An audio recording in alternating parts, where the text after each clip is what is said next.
So I have a collection of these obscure Rockefeller biographies, probably have like 10 of them. Many of them were published decades ago, but I just recently reread what I feel is the single best biography of Rockefeller. It's called John D., The Founding Fathers of the Rockefellers, written by David Freeman Hawke, and it was published all the way back in 1980.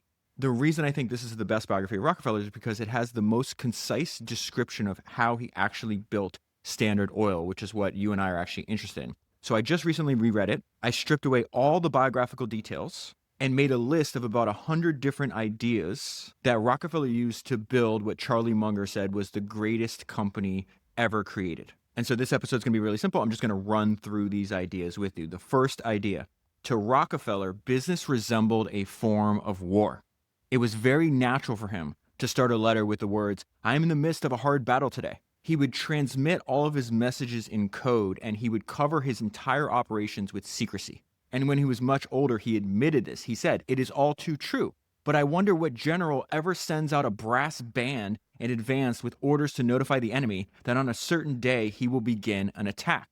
Rockefeller also had a very complicated relationship with his father, but there was a piece of advice that his father gave him that he followed for the rest of his life. His father told him, "Never mind the crowd. Keep away from it. Tend to your own business." Rockefeller was relentlessly focused on his business to the exclusion of all else. In fact, this is what Rockefeller said about this: "Do not many of us who fail to achieve big things fail because we lack concentration? The art of concentrating the mind on the thing to be done at the proper time and to the exclusion of everything else." From the very beginning of his career, Rockefeller was obsessed with numbers. He thought that numbers told the true story of a business.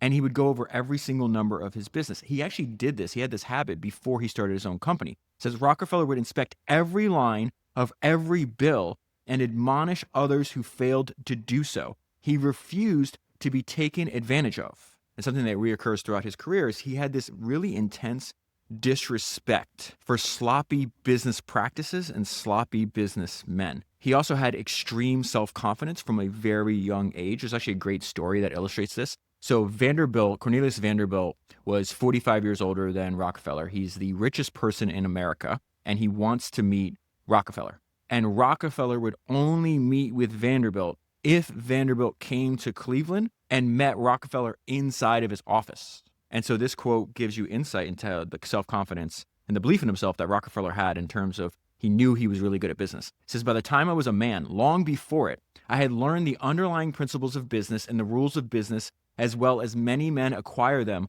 by the time they are 40. I needed no one to advise me about the nature of transactions, which I had been carrying on since childhood." Another very interesting thing that Rockefeller would apply to his business: he would speak in religious terms. Remember this for the end. This is very important. So he would not say, "Hey, we're going to enter into a contract." He says we would have a covenant. And he said fidelity to a contract, or what he calls a covenant, fidelity to a covenant was the sign of a real man. Rockefeller was methodical. He would move ahead slowly, cautiously. He would say little, and he would observe everything around him. All of those traits are going to repeat over and over again across decades. He was obsessed with neatness and orderliness. His first love in business was actually accounting and bookkeeping, which he learned as a teenager.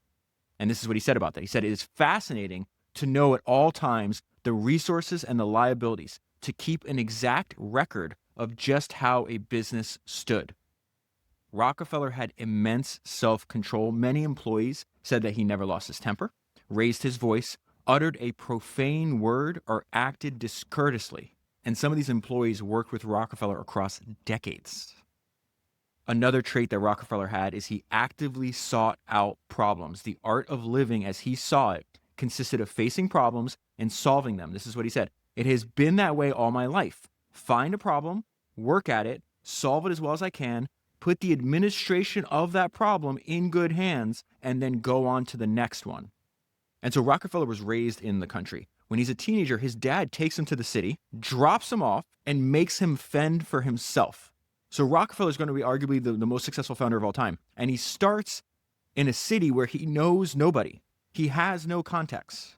And the first problem he has to solve is that I absolutely need to find a job to support myself. Now, the way he does this will give you an insight into how he approached building his business less than a decade later. This is what Rockefeller did. From the city directory, he drew up a list of firms that he considered suitable to work for. Each morning after breakfast, he started out and started canvassing the firms.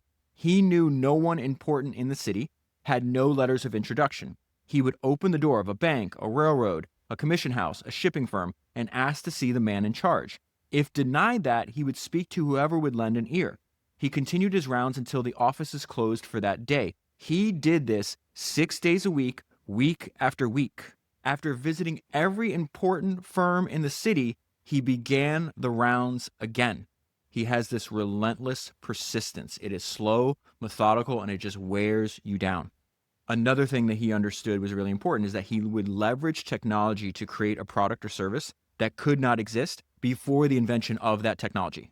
And so his first job was at this commission house. They sold commodities on commission. It's called Hewlett and Tuttle. And what he notices about this business is that there couldn't have existed before the invention of two of the main technologies of that day, which is the railroad and the telegraph. Because the telegraph would give the commission merchant instant news of price changes in the wholesale markets. And then the railroad would let him take advantage of the favorable swings in price by carrying his shipment swiftly to the buyer. The reason I bring that to your attention is because what Rockefeller learns there, he is going to use that exact same idea in his oil business to find the best times to buy and sell oil. You will see him embrace and leverage technology throughout his career.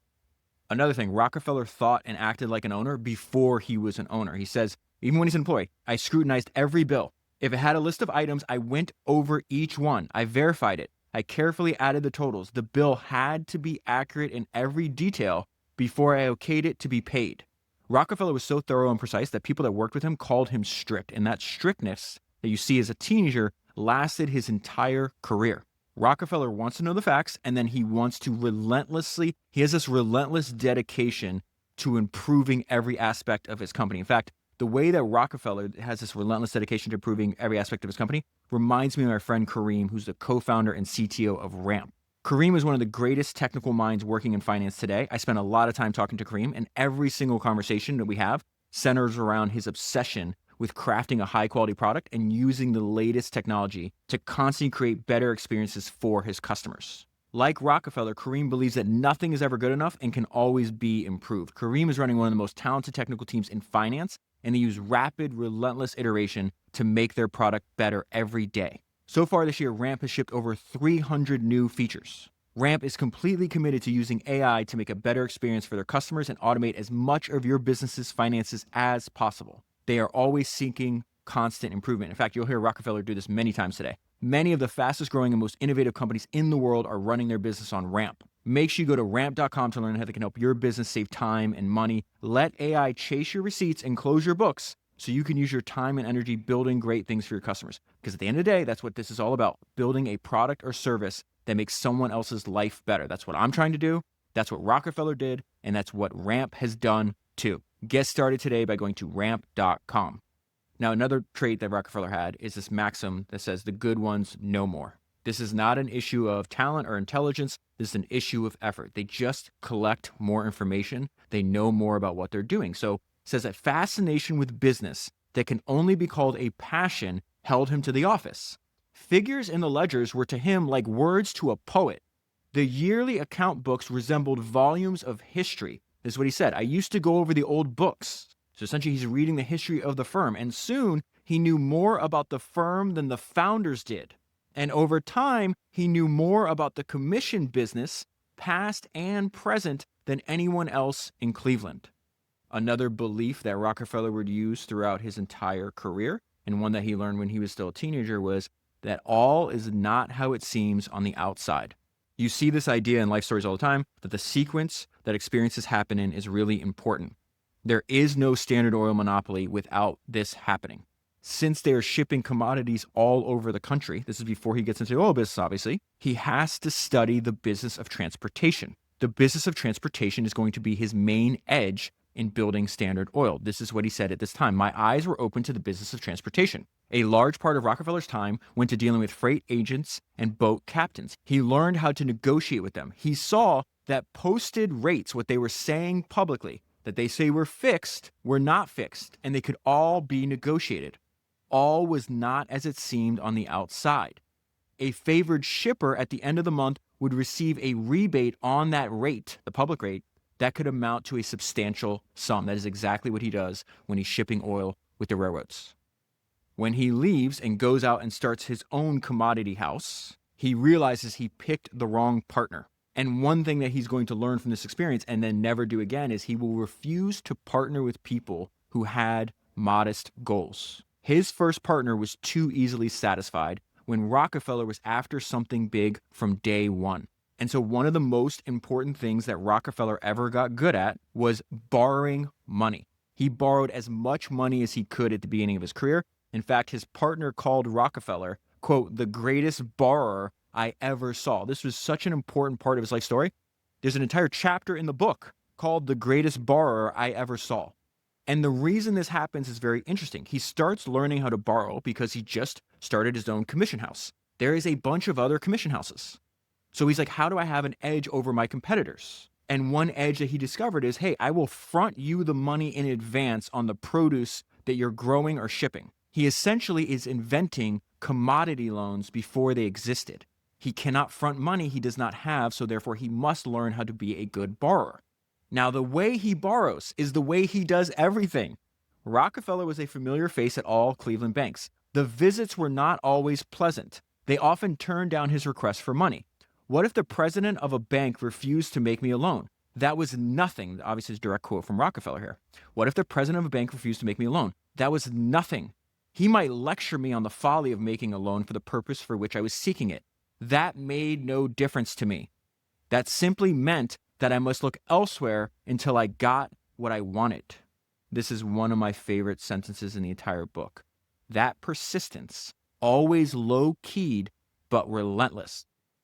Rockefeller would focus in on the highest priority. So when he gets into the oil refining business, it has no barriers to entry. It costs about $1,000 to start a refinery and only requires a few people to run it.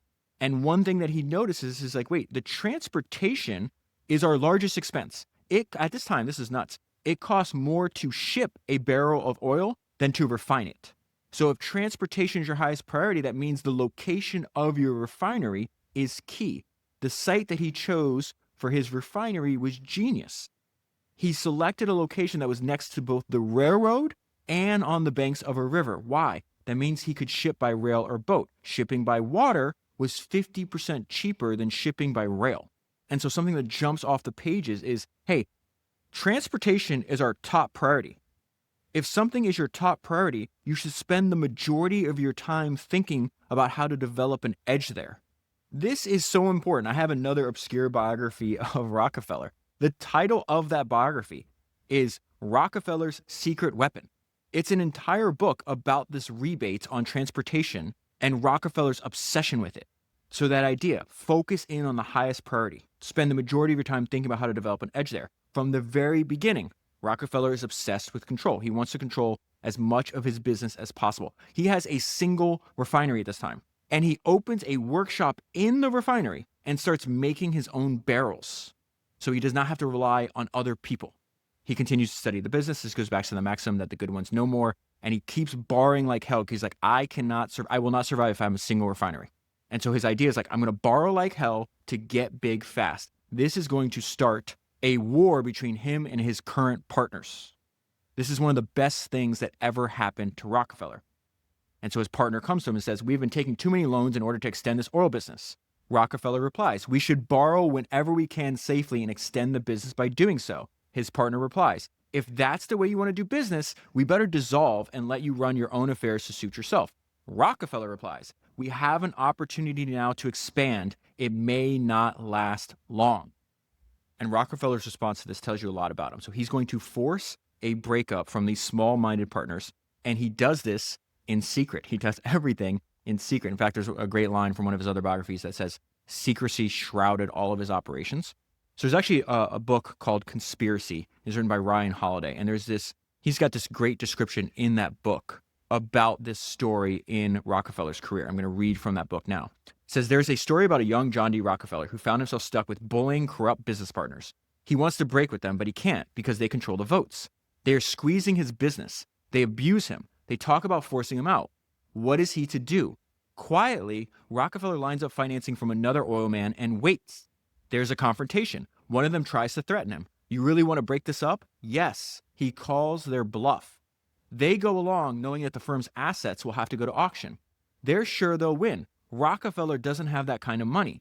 He bids, they bid. He bids, they bid. Rockefeller wins the auction. A few weeks later, the newspapers announce his new partnership, revealing who had backed his bid. And the news that Rockefeller is, at 25 years old, an owner of one of the largest refineries in the world. On that day, his partners, and here's a quote from Rockefeller, woke up and saw for the first time that my mind had not been idle while they were talking so big and loud. They were shocked. They'd seen their empire dismantled and taken from them by a young man they had dismissed. Rockefeller had wanted it more. And of course, Rockefeller learns from every single experience he has. So Rockefeller will find the right partners. And this is what he said about this time in his life. How fortunate that I bought out all those men. I point to that day when I separated myself from them as the beginning of the success that I have made in my life. Another surprising attribute that he had that was essential to his success and work was the fact that he was quietly charismatic and he was able to get people to come around to his side. Rockefeller could charm birds out of a tree. This is how it's described in the book. He trapped the prey before it knew the seduction had begun. And Rockefeller knew that he had this skill. This is how he describes it, and he describes it in story form.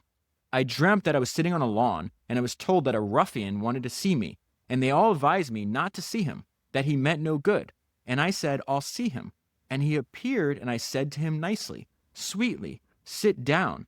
And he sat down next to me, and I talked to him nicely and quietly. Well, I talked to him, and I won him over, and he departed all good. And part of this is the fact that Rockefeller cultivated an unaggressive exterior. People that worked with him for decades described him in a very similar way. They said he was patient, gracious. He never said an unkind word. He always was the same in his manner, and he treated everyone the same regardless of their status. Now, this is the important part. This was a mask. This goes back to his incredible self-control. This is excellent writing describing the mask of Rockefeller. Behind that placid exterior lay traits he tried hard to hide. He exuded self-confidence, but his wife knew of the numberless nights he spent worrying about the future. Publicly, he never said an unkind word about anyone. Privately, he delivered lethal judgments about all his business associates. The outwardly modest man carried an enormous ego. To the press, he always used we when talking of his company's success. But in private, I often came forth. It was as if, as a youngster, he had willed himself to give the world a face not necessarily his own. A face not necessarily his own. That is a mask. And again, the fact that it so rarely slipped throughout his multi-decade career speaks to this enormous self-control that he had. Another thing, unbelievable trust in his own judgment. It says older men were constantly telling him how to run his business and criticizing his decision. He moved forward with what his partners called a hide like a rhinoceros. He wanted to collect information and never give any information. He sat quiet in meetings. He encouraged his partners to, quote, let the other fellow talk. Rockefeller collected more information than anybody else. He studied all sides of the oil industry. He traveled to the oil regions and got to know the business from that end. He talked to producers, the men who drew oil from the ground, to the people that carried the crude from the wells to the railhead, to jobbers who bought the crude, to railroad men who shipped it to refiners. He went to New York, Philadelphia, and Pittsburgh to meet his competitors and to study their operations. This is an excellent description of Rockefeller. Rational, thoughtful, systematic, committed, and diligent. He also cultivated an intense curiosity, a spirit of calculation, and an attention to opportunity. That might be the most important phrase in that entire sentence, an attention to opportunity. His competitors were amateurs by comparison, and he saw them for what they were. This goes back to his lifelong trait that he saw problems as opportunities. So there's two problems that are preoccupying him. How can Cleveland overcome its disadvantage as a refining center relative to the other geographic oil regions? And number two, how could Rockefeller and Andrews, which is the company he's going to build before Standard Oil, which is going to turn into Standard Oil, surpass its competitors in Cleveland? And it says, his travels revealed no easy answers. Refining was still such a relatively simple operation that even the most efficient operator could gain only a slight advantage over competitors. Because their shipments were still too small to use as a bargaining lever against the railroads, they had little control over transportation costs, which was their biggest expense. Other refiners, this is so key here, other refiners complained about these restrictions, but they accepted them as facts to live with. Rockefeller refused to do so. There's a great line in his biography, Titan, that says he was not one to persist in a flawed situation. Rockefeller had worked out a strategy that would carry his company to success. The surest way to raise profits was to increase the volume of production. To that end, he borrowed more money and started building another refinery. All of these problems that he is seeing, which he realizes once solved, they will open up extreme economic opportunities to whoever can solve them. And so he starts doing things that his competitors don't. So he's like, okay, we need to find a way to control the prices of our raw materials. They are refining crude oil. How can we get an advantage on how much we spend on crude oil? So he hires a guy named John Andrews and sends him to Oil City and gives him one objective, a single objective. You are to oversee our purchases of crude. This is important because the cost of crude fluctuated wildly. There's extreme volatility in their business. And so it says Rockefeller regarded its timely purchase, buy as the price was bottoming out, and buy in large lots as a central element in his strategy. He gave Andrews little discretion in this business. Rockefeller says that Andrews' job was mainly, quote, to keep me posted here on the crude market each day as frequently as there's any change. The bulk of Rockefeller's borrowing in the early days went to buy crude. When the price dropped, he would make massive purchases. These purchases were so large, they made everyone else around him nervous. This is what Rockefeller said. We must try and not lose our nerve when the market gets to the bottom, as some people almost always do. We will surely make a great mistake if we do not buy. Every single element of his strategy is bold and it is daring. The next phase of Rockefeller's strategy was equally daring. Other refiners were satisfied to let wholesalers handle their export business. Rockefeller was not. So then he hires, this is his brother, sends him to New York. You're going to open an office and we are going to be our own wholesaler. Why? Because Rockefeller was studying the business. The good ones know more. And this is what he discovered. Statistics showing a sudden change in the distribution of refined oil prompted Rockefeller's action. In the previous year, less than half of all refined oil had been sold abroad. But in 1866, exports jumped to about 70% of the total output. Other refiners spotted the shift in the market, but only Rockefeller acted on it at once. You and I have already talked about the fact that Rockefeller would not allow himself to have partners that he thought were second rate, that he thought were too satisfied already. So he goes and recruits, which is going to be his most formidable partner, this guy named Henry Flagler. And so not only is Flagler as talented as Rockefeller, he also brings contacts and money into the business. Flagler brought in not only himself, but money from this guy named Stephen Harkness. Stephen Harkness had made a fortune previously in whiskey. Harkness joins as a silent, inactive partner. He's an older, wiser, richer businessman, so Rockefeller would consult with him on many of Rockefeller's largest decisions. And if you think about everything that I just described to you, what is he doing? What is Rockefeller doing at this time? Okay, he's increasing our refining output. We're buying large amounts of oil at opportune times. We're eliminating middlemen at every opportunity, and we're hiring A players. And so once Flagler's inside of the company, what does he do? Rockefeller gives Flagler one job. You see how he keeps doing this over and over again? You are going to focus on your top priority. What does he want Flagler to focus on? Concentrate fully on our highest priority, transportation. Flagler had a single objective: control as much as possible the costs of transportation. Rockefeller has a true partner. Theirs was a true partnership. This is what Rockefeller wrote about Flagler decades later in his autobiography. For years and years, this early partner and I worked shoulder to shoulder. Our desks were in the same room. We both lived on the same street. We met and walked to the office together. We would walk home for lunch. And then we'd walk back after lunch to the office and home again at night. On these walks, when we were away from the office interruptions, we did our thinking, talking, and planning together. Flagler was Rockefeller's alter ego. This is another person obsessed with being the very best. Very different from the amateurs that they were competing against. This is what Rockefeller wrote about this. Another thing about Flagler, for which I think he deserves great credit, was that in the early days, he insisted that when a refinery was to be put up, it should be different from the flimsy shacks, which it was then custom to build.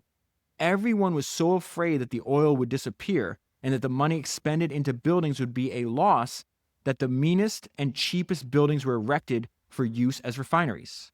This was the sort of thing Flagler objected to. While he had to admit that it was possible the oil supply might fail and that the risks of the trade were great, he always believed that if we went into the oil business at all, we should do the work as well as we knew how, that we should have the very best facilities, that everything should be solid and substantial, and that nothing should be left undone to produce the finest results. And Flagler followed his convictions of building as though the trade was going to last, and his courage in acting on his beliefs laid strong foundations for later years. Flagler was also just as bold and just as aggressive, and he wanted to win. One of my favorite things about Flagler is the fact that he kept a sign on his desk that said, "Do unto others as they would do unto you, and do it first." So the basic team that's going to shape the company's growth for the next few decades has already been formed. This is when they organize into an actual corporation so they can issue stock. And Rockefeller is the one leading the strategy. He had one other element. The final element in Rockefeller strategy is that only a fraction of the profits would be distributed as dividends among the 5 stockholders. He wanted the rest retained in the business. This is so important. Rockefeller always wanted a large fortress of cash. Let me read this quote from the biography Titan. "It is impossible to comprehend Rockefeller's breathtaking ascent without realizing that he always moved into battle backed by abundant cash. Whether riding out downturns or coasting on booms, he kept plentiful reserves and won many bidding contests simply because his war chest was deeper." That is unbelievably important. Before we move on, I want to tell you about 2 tools that can make your war chest deeper. The first one is Vanta. Vanta's value prop is very clear. Vanta helps your company prove that you're secure so more customers will use your product or service, because many companies will not sign contracts unless you're certified, and the failure to do so causes you to lose out on sales. Losing out on sales is the opposite of making your war chest deeper. That is why the average Vanta customer reports a 526% return on investment after becoming a Vanta customer. Vanta helps you automate compliance, security, and trust. Vanta helps your company pass audits without tons of manual work. So not only do you make more money with Vanta, but you also save more time. Manual compliance is slow and painful, and doing everything by hand takes months. The best companies will not tolerate wasting valuable company time doing something with labor when technology can automate it. Vanta will help you win trust, close deals, and stay secure faster and with less effort. Make sure you go to vanta.com/founders, and you will get $1,000 off. That is vanta.com/founders. The second tool that can make your war chest deeper is collateral. Collateral helps you make more money. Most companies are terrible at telling their own story. Collateral helps you craft the most compelling story for your company. Why is that important? There's a great line. There's actually a great quote from Don Valentine, who's the founder of Sequoia, about this. He says, "The art of storytelling is critically important. Most of the entrepreneurs who come to talk to us can't tell a story. Learning to tell a story is incredibly important because that's how the money works. The money flows as a function of the stories." And that is exactly what collateral does. Collateral will transform your complex ideas into the most compelling narrative. I need you to remember their website, which is easy to remember because it's collateral.com. Collateral crafts institutional grade marketing collateral, and they do this for private equity, private credit, real estate, venture capital, family offices, hedge funds, oil and gas companies, all kinds of corporations. I have friends that have used collateral for their marketing collateral and have raised billions of dollars of capital and have made hundreds of millions of dollars. I will leave a link down below, but make sure you go to collateral.com and improve the way that your company tells its own story. Storytelling is one of the highest forms of leverage, and you should invest heavily in it. And you can do that by going to collateral.com. So another idea that Rockefeller would use over and over again, he is in a highly volatile market. And so when the market for his product is temporarily depressed, Rockefeller would look for other sources of income. And one thing that you see a lot in these stories is the fact that they take a lot more risk earlier in their career, even if they tell a different story later on. Rockefeller took a hell of a lot of risk early in his career. He took less, obviously, later on. So even though later on Rockefeller would say that he despised speculators, early in his career, he speculated in oil futures. And he may have not survived if he didn't do this. And speculating in oil futures is a very tricky business, and it was so important to him that he actually moved to New York to focus on it during a downturn. He did this for 2 years. This is 1867 and 1868. The reason I'm telling you those years is because in 1868, one of the largest oil future speculators blew up and took down several other houses with it. Rockefeller took that as a warning and stopped speculating. Another important way that he worked is he was constantly looking for points of leverage. So even as Standard Oil is getting bigger, it's still not a monopoly yet. But they are spending an inordinate amount of their time trying to pry the largest possible rebates from railroads. So when they think about who to target for the largest possible rebates, they concentrate on the Erie Railroad. Why? Because it was one of the smaller railroads at the time and therefore more hungry for traffic. This deal that Rockefeller is going to work out with Jay Gould, who controls the Erie at the time, is going to be a magnificent source of hidden profits. Looking for points of leverage and finding hidden sources of profits is something he's going to do over and over again. And the reason it's so important to go over all these back to back is because what you notice when you study Rockefeller is he's going to stack one advantage on top of another. So remember earlier the fact that he said, yeah, I'm going to borrow heavily so I can invest in growth. Then he would use his size to get an advantage on transportation costs over his smaller competitors. And he knew he could do that because remember when he was working on the commission house, he noticed, hey, posted rates of transportation, all is not as it appears on the outside. So he starts doing this deal with Jay Gould, who controls the railroad. Jay's interests happen to temporarily align with Rockefeller. Why? Because he wants to tie the largest Cleveland refiners to the Erie Railroad to get the traffic he needs, because as his traffic increases, that allows him to manipulate the stock, which is what Jay Gould actually wants to do. He's not trying to build for the long term. And the reason I say this is Rockefeller stacking one advantage on top of another and how everything works together, Jay Gould only invited the three biggest refiners into this hidden source of profits, where he's going to offer rebates on all traffic sent over the railroad. And so if Rockefeller didn't borrow heavily to invest in growth, if he didn't focus on transportation, if he didn't do all the things that you and I have been discussing, he wouldn't have been offered this opportunity. This changes his career. And so here's an example of one of the rebates. So let's say the posted rate on the Erie is 60 cents a barrel. Rockefeller and the other two largest refiners would get a rebate back for 10 cents on every barrel they ship. Later on, Rockefeller is going to maneuver himself into such a dominant position that he would get a rebate for any barrel of oil he shipped over the railroad and a rebate for any of his competitors shipped as well. Those profits are going to be enormous in the future. Even at this time, they're huge. Remember, we're in the 1860s. So these rebates are adding $50,000 a year in profit each year at a time when most other refiners couldn't even break even. Most of them were losing money. So at this point, Rockefeller has built this virtuous flywheel and he's just pushing it. We're going to raise more money to increase production. We're going to use increased production to get better rates on transportation than other refiners. We're going to use increased profits to buy competitors. And we're going to continue to find secret sources of income. And here's one example of a secret source of income. So after getting these better rates, Rockefeller would go around to other refiners, his competitors, and say, hey, you should send your oil through me and I'll give you a better rate per barrel than you can get on your own. So now they're making money on every barrel their competitors ship to. So at this time, let me give you an example. Rockefeller's company is refining about 1,500 barrels a day, but they're shipping 4,200 barrels a day. Rockefeller didn't stop there. He believed in developing a network of secret allies. Rockefeller would use his cap table as a weapon. He would give prominent Cleveland bankers the opportunity to buy Standard Oil stock cheaply. He wanted it to make it in their interest to loan to Standard Oil and, more importantly, to not loan to Standard Oil's competitors. Rockefeller knew the power of relationships, the fact that relationships run the world, that relationships drive everything. So he's constantly trying to press his advantage in that department. He would buy companies of other well-connected people so their connections would become his connections. There's one guy that he does this with. He approaches a guy named Oliver Payne, and he offers to buy his company for $400,000 and to give him a position in Standard Oil. The company was only worth $250,000. But Payne came from a politically connected family in Cleveland, and Payne's connections helped attract more money into Standard Oil. So now Rockefeller set himself up into a perfect position to take a bold and daring action. His idea is you need to take out your competitors early, you need to add their size to yours, and then use your size to stack more advantages on top of each other.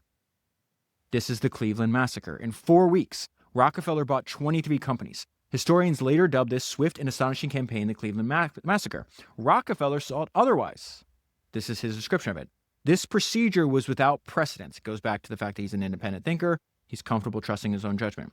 We find here the strongest and most prosperous concern in the business. He's describing himself. He's saying, my company is the strongest. It is the best. Which had made, and he's talking about his company, which had made money in each year of its existence, turning to its less fortunate competitors, these amateurs, who it well knew had been losing money. Again, going back to he collects more information about each company in his industry. He does this forever. And then saying to them, we will stand in for the risks and the hazards of the refining business. Standard turned to these men with whom it had been in sharp competition and said, come with us and we will do you good. We will undertake to save you from the wrecks of this refining business. That's another thing that he talks about over and over again. He wants to apply order to chaos. He wants to cooperate and control. He does not want to compete. And we will give you a return on the capital which you have in plant and land. Now, I think it's probably obvious, but I want to be very direct on this. Rockefeller was a ruthless competitor. Several Cleveland refiners claimed that Rockefeller had directly threatened them. One refiner told Rockefeller that he wasn't afraid of him, to which Rockefeller replied, you may not be afraid to have your hand cut off, but your body will suffer. And then this is the way Rockefeller did this. You start at the top. Focus on your fiercest competitor. Rockefeller made a list of the top refiners. He started at the top and worked his way down the list. By the time he was halfway down the list, the rest had no choice but to sell out. Going back to having secret allies and using his cap table as a weapon. Some tried to hold on and figured they could survive by expanding. But when they went to the banks to borrow money to expand, they found all of the bankers were already in Rockefeller's pocket. The note I left myself when I read this part is the best description of Rockefeller: ruthless efficiency and hyper competence. What's amazing to me is he would offer to buy you out. Of these 23 people, he would offer stock or cash. You choose. Only 5 took the stock. And something he would repeat over and over again: do not sell your stock. You keep it at all costs. Rockefeller said, sell everything you've got, even the shirt on your back, but hold on to that stock. What's crazy is Rockefeller's wealth grows more in retirement than it did when he was active. And it did this because he never sold his stock. And instead, this is this quote about this: let it feed upon itself. I think something like between the years of like 1905 and 1915, by literally doing nothing, his net worth increases by $100 million. It's $100 million in 1910 dollars. Just let it feed upon itself. Another tactic of how he worked: the secret ally and the hidden company. So Rockefeller would find these highly profitable but smaller companies that would usually have a lot of success because they carved out a niche in the oil industry. So one example is a refinery that specialized in canned oil for export to Europe. Rockefeller would buy the companies, but he'd have them operate as if nothing had changed. They'd keep the same name. No connection to Standard would ever be revealed publicly. The hidden company was a technique that Standard would use to build its empire. The secret ownership of other companies was so well preserved that often a refiner that was enraged by Standard's ruthless tactics would refuse its offer to buy him out and sell instead to a local competitor, unaware that he had in fact sold out to Standard Oil. Rockefeller would identify what his most valuable asset was, and he would not diversify. Said this over and over again. Rockefeller believed his Standard stock to be the most valuable thing to own, and he always bought more of it. The reason I'm bringing this up again, he would do this even during drastic downturns. When there was a boycott organized by companies taking crude out of the ground against Rockefeller, they essentially shut off his supplies to his raw materials. This goes on for several months. It's so drastic. It takes Standard Oil's employee count from 1,200 all the way down to 70. And so several of Rockefeller's partners inside of Standard Oil panicked and offered to sell their stock to him. And so in one case, Rockefeller told one of his partners, you're a member of the Standard Oil Company. You should wait.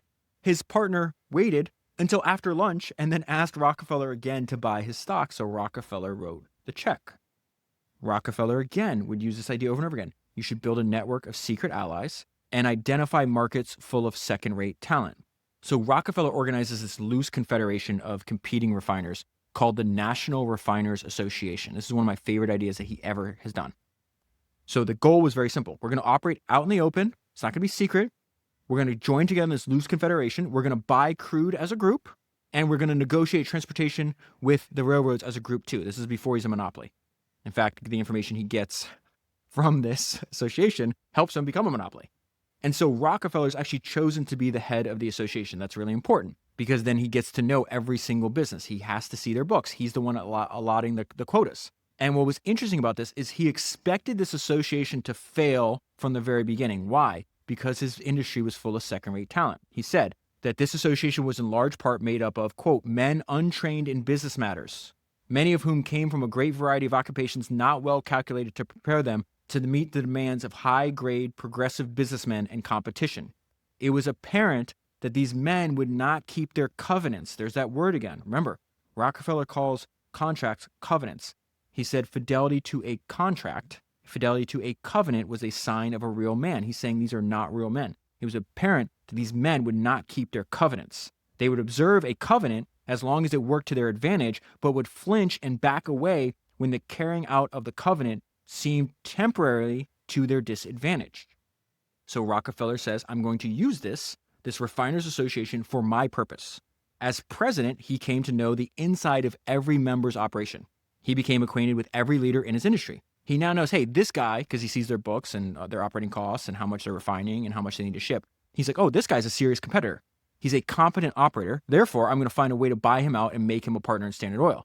This other guy, he's already dead and he doesn't even know it. I'll make him sweat and then I'll eventually eliminate him from the board. It's one of the most important ideas in the book. It's so crazy. Now, for the competent people, he understood that he could not force them to cooperate, that you have to align your interests. And so this is how he aligns the interests, and he would transform competitors into collaborators. This is what Rockefeller said. In all the history of the world, men have not made a success of a concern into which they were forced or driven. You cannot have a winning cooperation except by willing partners. And so he explains how he approached those he wanted in his company. We say to these men, let us look at the facts together. We think it is to your interests and to ours to work together.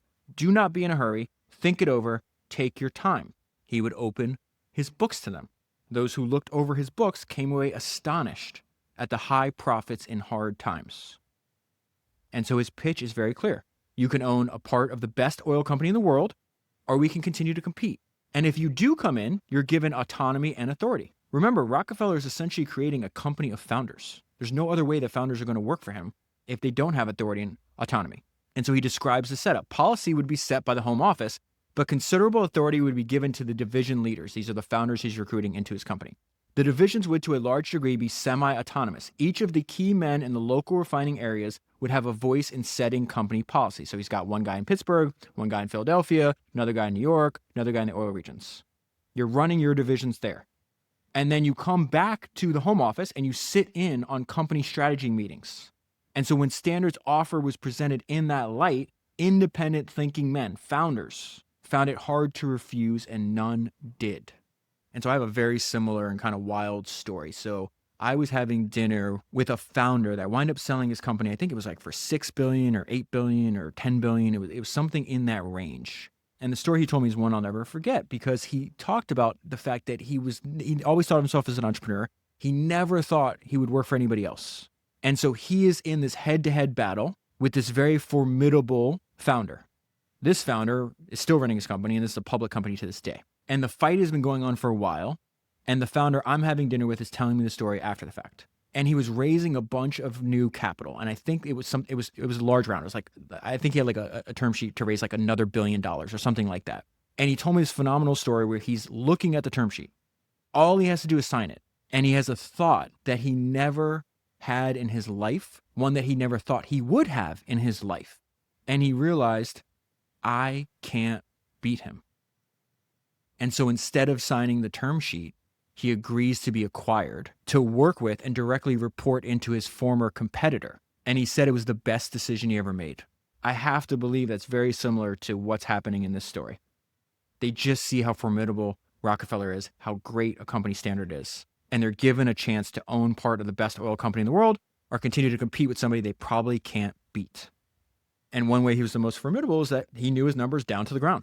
Regardless of where he was in the world, every day he'd receive a sheet that listed how much crude oil they had on hand, the number of barrels, the total number of gallons of refined that were shipped the previous day, and any other vital statistic of the business. Rockefeller's thoughts seldom strayed from the company. He focused on his business and would not allow himself to be distracted. He preferred not to go out and socialize, and he said, I was meeting all the people I needed to meet in my day's work. Those that worked with Rockefeller said that he dominated because he, quote, had the character and ability and could see farther than anyone else, and knew how to put together a team of men that could not be matched anywhere in the world. Rockefeller was a man of infinite patience. He could wait, and he would tire the other man out. His approach to his work was simple and methodical. In the office, he proceeded in the same steady, methodical way that a farmer plowed a field.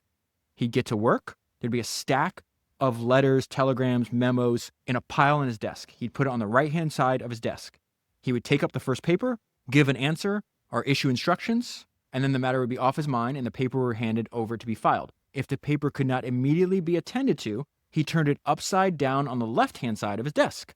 When the pile at the right side was demolished, he would turn the pile at the left side up and transfer to the right-hand side to be taken up again the following day. And so something happens to Rockefeller that happens to a lot of the great founders. The more they realize, the more you win, the more you want to win. As his power grows, he is no longer aiming for order. He wants a monopoly. And to achieve this, he's going to blend that, genteel methods of persuasion we talked about earlier with this just ruthless use of power that he had accumulated. Let me give you an example. A small company invents a new way to neutralize the offensive odor that was found in lubricant oil. The company receives a patent for their innovation. Shortly afterward, another smaller company appears on the scene with the same innovation that is clearly based on the other company's patent. The company that's infringing on the patent is this company called Tweedle. Standard Oil had secretly approached Tweedle and told them that they will cover all the legal costs when Tweedle gets sued for patent infringement, which indeed happens. They then purposely drag the case through the courts slowly to bleed the smaller company. Eventually, the smaller company breaks and sells its patents to Rockefeller. Rockefeller is now dispatching all of his partners out and wants them to consolidate power in their specific geographic area, just like he did with the Cleveland Massacre, and the approach was the same. Rockefeller would tell his partners, concentrate first on the largest and strongest independent. With him secured, the balance can be brought in easily. Rockefeller wanted to make his targets sweat. He said, we will either get them or starve them. When competitors demanded too high price for their works, he ended negotiations until they become very sick. That's what he said. To speed up their demise, he would cut the price of refined to below cost, knowing that every sale his now competitor had to drop the price to meet only hastened their demise. He would keep the prices low until he broke the competitors that didn't want to consolidate or sell. He said, a good sweating will be good for them. Let's go back to this idea that he uses over and over again. He's going to identify where he has leverage, and then he's going to use it. He's not the only one creating wars. Sometimes the wars, he's on the defensive end of a war. So this is such a crazy story. There's a subsidiary. The subsidiary part is really important because you don't have control. So the guy running the subsidiary, this is a subsidiary of the Pennsylvania Railroad. Pennsylvania Railroad's a giant business by the time. And so this subsidiary of this giant company is called the Empire Transportation Company. And it decides it doesn't just want to be in transportation, it wants to expand into the refining business, which then will make it a direct competitor to Rockefeller. Rockefeller does not like that. So Rockefeller goes to the president of the railroad, which is technically the guy running the subsidiary, his boss. This guy's name is Thomas Scott. And Rockefeller tells Thomas Scott, hey, I don't appreciate a competitor in the refining business that is associated with the company that I'm shipping a lot of my oil through. Now, at first, Scott doesn't agree to do anything about his subsidiary, which is called Empire, because Scott is worried Standard is getting big and will continue to get bigger. And if they aren't contained now, they might have complete control over all oil shipments across the entire railway system in the United States, which he was right to worry about because that is what indeed happens later. So initially, Scott refuses to intervene between his subsidiary and Rockefeller. So Rockefeller retaliates. He deprives the Pennsylvania Railroad of all of his oil traffic. At the time, Rockefeller accounted for 65% of all traffic on the Pennsylvania Railroad.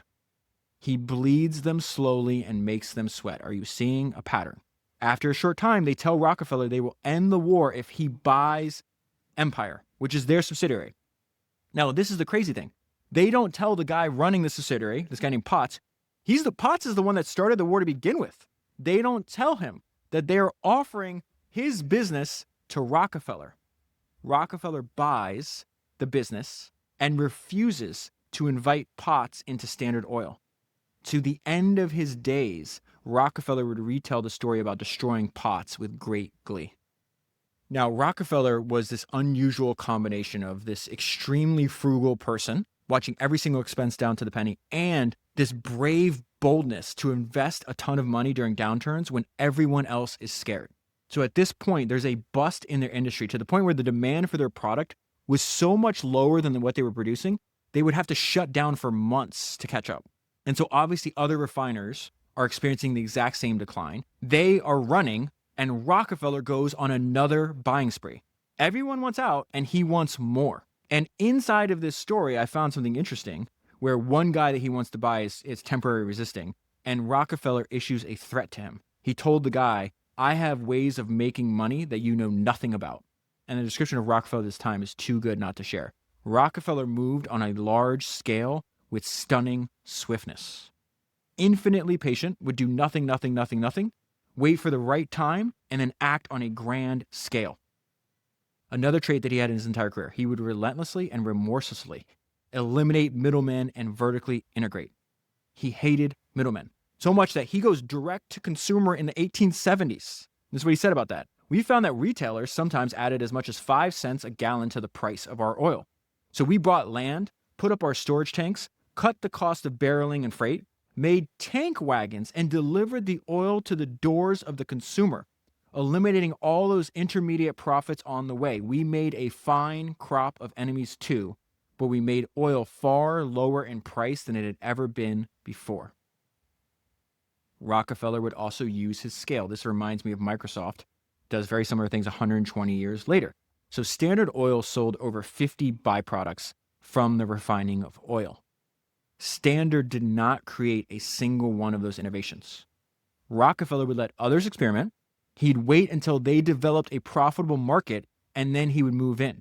And when a profitable byproduct was proven, he would swoop in and buy out every single producer. And he would pay high prices because those products were protected by patents. Rockefeller was also very human. Rockefeller made the very common mistake. He made the mistake of fighting an innovation that would weaken his strength. So other companies outside of Standard Oil are the ones that invent and start building pipelines to carry oil. Rockefeller's advantage was the rebates from shipping oil by railroad. So he wants to stop the pipelines initially. And he is ruthless in trying to stop them. He buys up land in the way of the pipeline companies. He plants stories in the press that say pipelines were prone to leaks which would destroy farmers' crops. He would buy up the customers of the pipeline companies to deprive the pipeline company of revenue. He would then try to buy the pipeline company outright. It was said that he used every weapon but violence. But here is one of the most brilliant things that he does. Rockefeller was willing to change his mind when the facts changed. He reverses his decision and decides to embrace the innovation. So then he starts building his own network of pipelines. But his partners at the railroads start to protest. When they protest, he tells them that any oil traffic lost because of the pipeline would be made up by subsidy. Think about what he just said. He built his entire career on getting rebates from railroads. When the facts change, he reversed the traditional rebate pattern. Instead of collecting the rebates, he is now paying them. That's incredible and also very smart. You cannot fight a technological phenomenon. Pipelines were obviously way more efficient, the most efficient way to move oil. And once that fact sunk into his mind, he embraced it completely. In many cases, Rockefeller would try to ignore the outside world. As he got bigger and bigger, he realized you can't do that. So Rockefeller would buy politicians, and he would make sure that they stayed bought. When the media wrote critical articles about Standard Oil, Rockefeller would buy off the reporters in the media too. I've already said this a few times, but it's worth repeating. Rockefeller believed in extreme focus. What Rockefeller demanded of himself, which was, quote, getting right down to our business and attending closely to it and nothing else, he demanded of his partners as well. He would settle disputes between himself and his partners in a very clever way. He would put all of the risk and the blame on himself. So they're having this disagreement on continuing to buy oil leases. As usual, Rockefeller's being aggressive and pushing to buy more, and his partner, this guy named Pratt at the time, thought it was smarter to wait. So after going back and forth a few times, Rockefeller said, hey, I'm going to use my own money. This is $3 million, a ton of money at the time. I'm going to use my own money. I'm going to take $3 million from myself, and I'm going to buy the leases. And if this expenditure turns out to be profitable, then the company can repay me. And if it goes wrong, I will take the loss personally. And after hearing that, Pratt says, if that's the way you feel about it, we'll go in together. I can take the risk if you can. And all this leads up to, I think, one of the most important ideas to understand about Rockefeller. It makes a lot more sense about why he did what he did if you understand that he truly believed that his cause was righteous. As a much older man looking back on this is what he said. The Standard Oil Company's work was of such a new and revolutionary character. It was a force for strengthening. We wanted a new idea to prevail. We wanted the old struggle to cease. We wanted these men to pull together, to join us, and to take their full share of the business. It is fair to say that the strong men who were competitors in the oil refining business, the aggressive men in the best financial condition and the most intelligent, indeed, the class of men who would be most likely to survive in the competitive struggle, were the men who were most likely to take up this idea of cooperation. Anything less than this, which tended to allow each individual to have its own way regardless of the interest of others, would tend to reproduce the old chaotic and very unsatisfactory conditions from which those most experienced and capable men were seeking to extricate themselves from. These unreasonable men were like a group of men trying to build a house large enough to shelter everyone, and a part of the men who needed the most shelter and the most protection of this home were all the time engaged in digging under the foundation and seeing if they could pull the structure down, and were willing to pull it down even though it fell on them. How grateful am I that from the word go, it was an upbuilding process and not a tearing down. As a matter of fact, the Standard Oil Company has been one of the greatest, if not the greatest, of upbuilders we have ever had in this country or in any other country. The principles of centralization, savings, and service have operated, as we always believed they would, for the benefit of the whole people, and those detractors have faded away. And that is a very pleasant reflection now as I look back. I knew it at the time, though I realize it more keenly now. I never doubted it. And that is where I'll leave it. If you can get a copy of the book, I highly recommend reading it. Right now, the book is currently, I think there's only one copy for sale on Amazon, and it's for sale for $1,000. It's a very hard book to find. And I just have one favor to ask you. I started a new podcast. That podcast is called David Senra. It is on a separate podcast feed from Founders. I started this podcast so I could have conversations with some of the greatest living founders and extreme winners in business. If you've been listening to this podcast for a long time, you know that my number one person I wanted to meet was James Dyson. I just spent several hours with my absolute hero. We recorded this incredible conversation. It will be out soon. The only place to listen to it will be on my new podcast feed. So whatever you're listening to this on, please go and search David Center and follow that new show. It would mean a lot to me if you do that. And don't worry about Founders. Nothing's changing with Founders. I'm still going to work on Founders until I die.